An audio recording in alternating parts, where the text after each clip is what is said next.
methyl paniculatum has never been made, at least on a commercial level, or at the level that we're attempting to do it now. And we've been very, very successful because of Thomas and because of doTERRA's involvement. They'll drop into this funnel here and down into the tank. The tank will fill up with water and the oil will be at the top. And I draw the oil off right here. It was very difficult because everybody in the world was saying, well, it's just another species, it's this, it's that.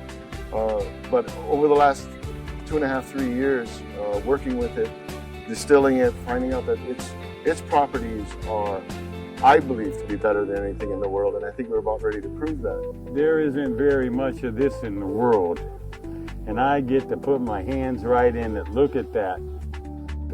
This holds 700 pounds of sandalwood chip. The lid will be on it after we finish filling it. Once it starts down that pipe, it heads to a heat exchanger. We take the vaporized oils and they separate.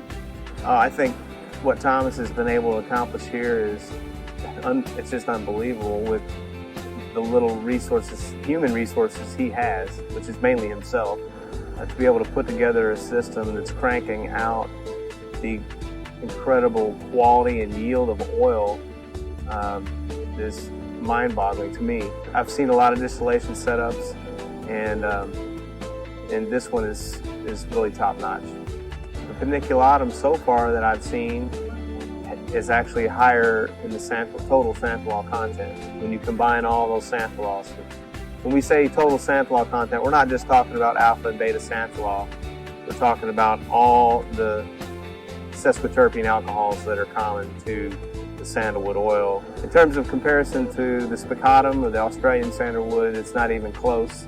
This blows it out of the water, so we don't even bother comparing it to that. You got to look at what goes into the production of this, from lifting whole trees out by helicopter, which is how they do it in some of the cases here in Hawaii, and then the process of removing the sapwood, getting to the heartwood or getting to the root bud, and then chipping it up into little tiny pieces by the time it makes it to the still, and then the amount of fuel that's required and energy that's required to get the oil out of the actual wood over a distillation period of days.